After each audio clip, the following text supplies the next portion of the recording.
What's good, peeps? Thanks as always for passing by the channel. Much appreciated. Hit that subscribe button if you guys are new. All right, so Hughie Fury loses to Alexander Povetkin, 117-11 across the board.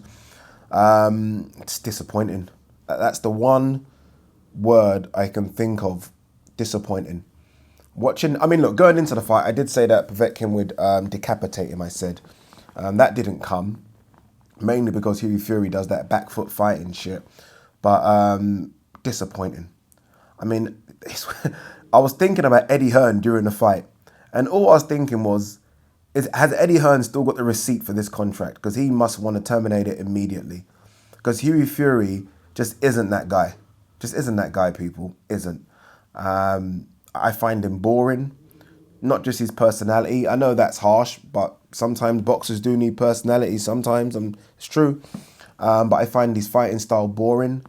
I think he would have been a very good amateur, like very good amateur. He could have won something as an amateur because he still fights like that kind of amateur scoring point system way.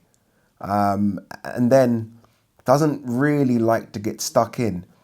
I don't know if that's him personally. I doubt it. Or if it's the advice of his trainer, Peter Fury. And we're going to get to that in a minute. A lot of people talk about, oh, Yard should lose Tunde and give Tunde stick. I'm sorry. No, I'm not trying to say Tunde is as good as Peter, because I think Peter's a better trainer. He is.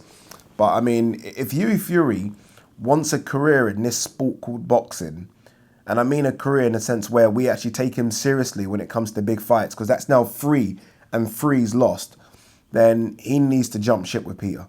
And that's difficult, right? That's why these father-son trainer shit, it rarely works. I mean, you get some good examples. Obviously, Lomachenko's a very good example. Shane Mosley done well with his dad. But more times, nah, it just becomes too difficult because Hughie Fury's style isn't going to win him the big fights and isn't going to do what I think is one of the most important things, which is put bums on seats. People just aren't interested. If he didn't have the surname Fury, I'm telling you now, we wouldn't be interested at all. And Eddie probably wouldn't sign him. And that's fact, right? I think people can admit that. That is fact. If his name was Hughie Clark and not Hughie Fury, I'm telling you now, we wouldn't even be that interested. He is such, and this is a bit harsh on me, but he's just such a disappointment. Such a disappointment. I thought Povetkin looked old in there. I thought people were tweeting it that, my God, Povetkin looks a bit tired after round 3. Andre Ward was saying it as well. Andre Ward, to be fair, I was listening to the ESPN broadcast. He was very happy with what Hughie Fury was doing for the first 4 or 5 rounds. As was I. I thought, okay, he was controlling it. And then it's a case of he doesn't know how or when to up it, right? Up it. He doesn't know how to do that. It's weird. You watch Yard versus Kovalev, and it's almost like what Yard was doing, but Yard was losing the rounds. But Yard was in the fight, and then he went boom and upped it round 7-8. Hughie Fury doesn't know how to do that. It's almost like in his head, he thinks he's winning. He clearly wasn't, and I'm thinking, okay, it's time now. Povetkin's looking a bit jaded, a bit tired. It's time as the much younger man, what is he, 23, 24, against a near 40-year-old Povetkin. It's time to up the ante and try and get the result that propels you into the mix in the heavyweight division. And this guy couldn't do that. Couldn't or wouldn't, I don't know, but it was disappointing. I didn't listen to what Peter was saying in the corner, but I'd love to hear the instructions. Because I'm telling him, after round 7-8, okay, you need to go to work now. You need to go to work. I'm not saying empty your tank like Tunde did, but you need to go to work here. You have the opportunity of a lifetime. You're on Sky Sports box office. This is your first fight with Matchroom. You've got a crowd of 20,000 in attendance. And it was almost like you could hear a pin drop. People just weren't excited. A lot of people were asking me the question, what next for Hughie Fury if he wins? And I was like, slow down. He ain't beating Povetkin. But then it got to round 5 or 6 in that fight. And I was like, my God, he's got a chance here.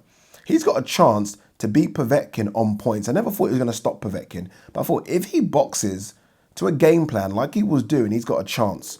And then he just doesn't know when to switch it up. And this isn't a guy. Okay, look, take Yard again. I hate to bring Yard into the conversation because it's slightly different, but take Yard. Yard didn't know what to do because he doesn't have the experience. That's fact, right? At any level, he doesn't have the experience. Hughie Fury has the experience. He's been in there with Joseph Parker, very similar performance, and lost. So it's like, okay, let's learn from that. We was in with Joseph Parker. We thought we were winning. Obviously, we've got to do a bit more on the front foot. Didn't do it. He was in there with Pulev and lost. Okay, let's take that. It's like he's not learning from fight to fight. And again, that is on Peter. That's not on Hughie. That's on Peter Fury, who's not telling him, or is maybe just not an offensive fighter, or maybe just doesn't want his son to commit too much. I don't know. I'm not sure what the situation is with Tyson Fury.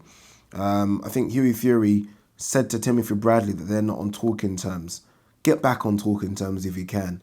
Get back, because I feel like he needs that, just the aura and the energy that Tyson Fury has around him, especially the Tyson Fury now that is like brimming with confidence. Hughie Fury needs an injection of that confidence, and he needs to switch trainers. I mean, Ben Davison might be a good option for him, but anyone out there apart from his dad, I think is a good option, because I've now seen it now 3 times against top level opposition, and 3 times this guy doesn't deliver.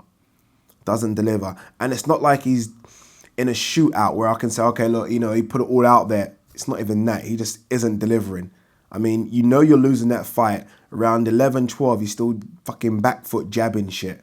It's not good. And this is why, people, I'm ranting here a bit. I will stop the video in about 30 seconds. This is why I said I don't want to see him fight Povetkin, because I want to see him fight someone in the top 30 so I know where he is. Because now he's lost again to a top level guy. And the question is now, where is Hughie Fury? Because we don't have a clue. We don't have a clue because the drop off is too big. What is his biggest win in his career? Rudenko, and then fucking Sam Sexton. Do you know what I mean? So his biggest losses are against guys in the top 10. His biggest wins are guy in and around the top 50. Where is he? Everyone keeps telling me, oh, he's a top 25. How the fuck do you know that? How do you know that? Because I don't. Anyway, that's my video over. Peace.